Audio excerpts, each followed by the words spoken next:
falling tears heavy from the sky. I see kids, yeah, running miles. They've all got, it seems, 1,000 lives. Oh, please, no more.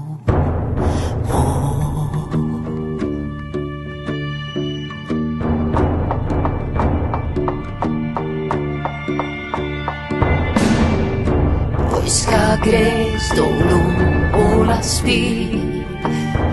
Någon vrište, någon inne. Soma, si.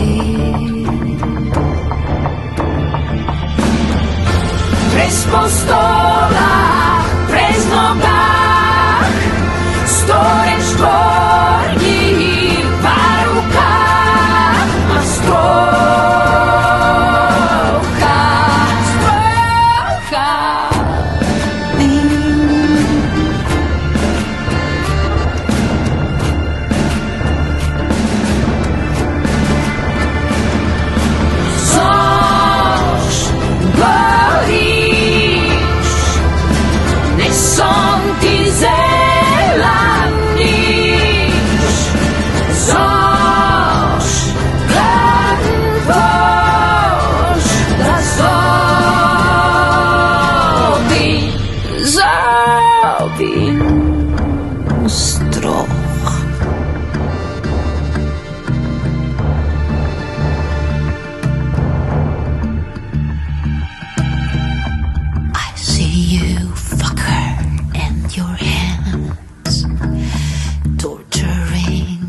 No war is a typical slogan for all Ukrainian people, and it's true. Ukrainian people are against the war. We stand for peace. We are all for having peace on the territory of Ukraine. The students of college have prepared the project Stand with Ukraine.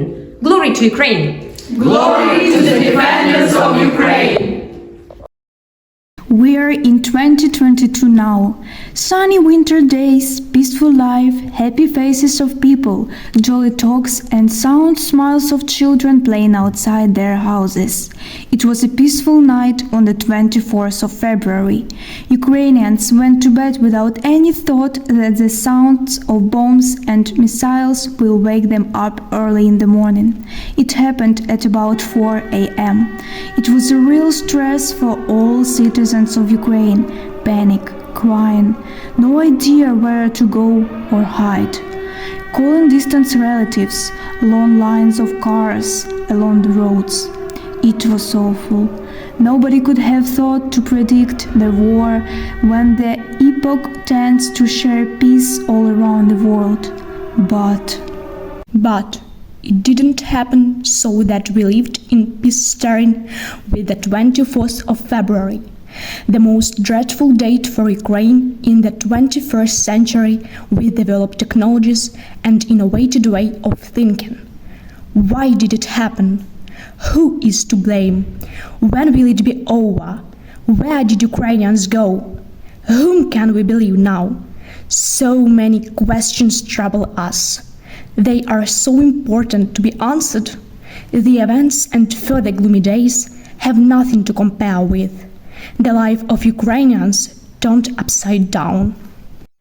Sleepless nights, unprepared shelters, dark rooms under the floors of the houses, eyes filled with tears, fear, sorrow, anger led to the idea of starting defense. Persistent defense, to survive in the fight for freedom and independence. The whole world stood to support us in that undeclared and unfair war. Ukrainians united with the whole world except Russia and their supporters. Russia has become the enemy to the whole world that is defended by brave, courageous Ukrainians, who are called unbreakable. We are proud of our nation. Unwilling to comprehend or respect Ukrainian choice. Russia started its military aggression in 2014, occupied Crimea and attacked Donetsk and Luhansk regions. On February 24, 2022, the full-scale invasion began. Russian troops crossed Ukrainian borders to occupy more land, to suppress Ukrainian identity, to destroy independence and democracy itself. The past days of suffering taught us to survive. Being children of war, we remember every minute when Ukraine was becoming different. Today, it is the largest war in Europe since World War II has been unfolding. Once again, the world has to stand against evil, against terror, against... Ukrainians are the ones on the battlefield today, but in modern globalized world, everyone already is or will be affected by this war. And if the terrorist Russian state would not be stopped now, the whole human history may take a darker path for the decades to come. President Putin has attacked an entire innocent country and people with military force to achieve his political goals. What he is really doing is challenging the world order we believe in. There all countries, large and small, can choose their own path. He doesn't accept the sovereignty of other countries, said NATO Secretary General Jens Stoltenberg. Chernihiv region was one of the bravest oblasts that has chosen a different path over the years, an independent path of democratic development, reform and European integration.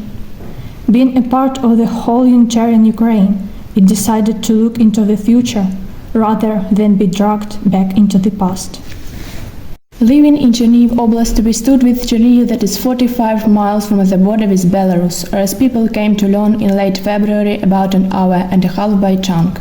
On the morning of Russia's invasion, February 24th, hundreds of them, along with armored personnel carriers and mobile missile launchers, were streaming across the border.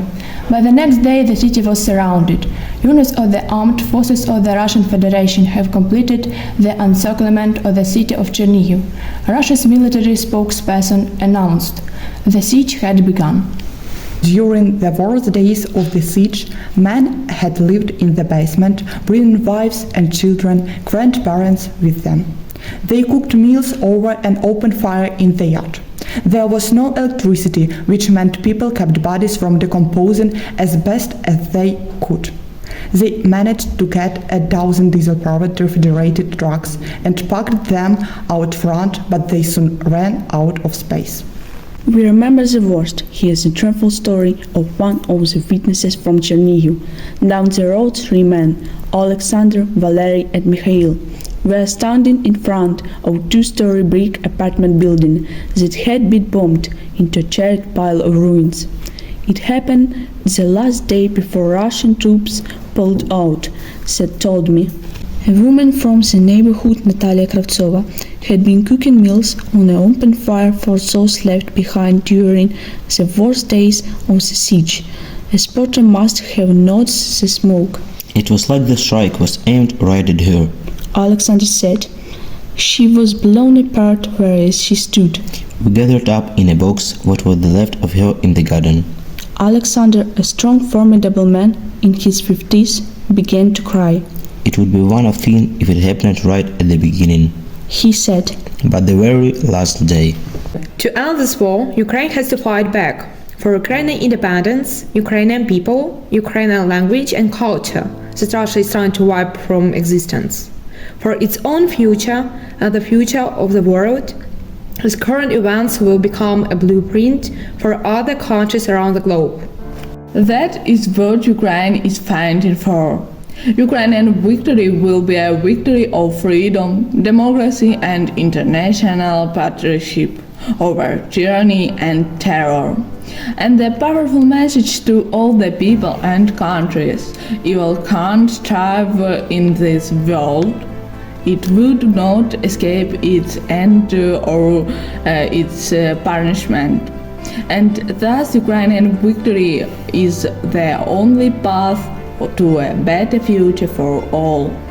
We are children of Ukraine. We do our best to support the brave soldiers of Ukrainian armed forces. We make candles, donate money and necessary food and meals. We are proud of having such brave people called Ukrainians.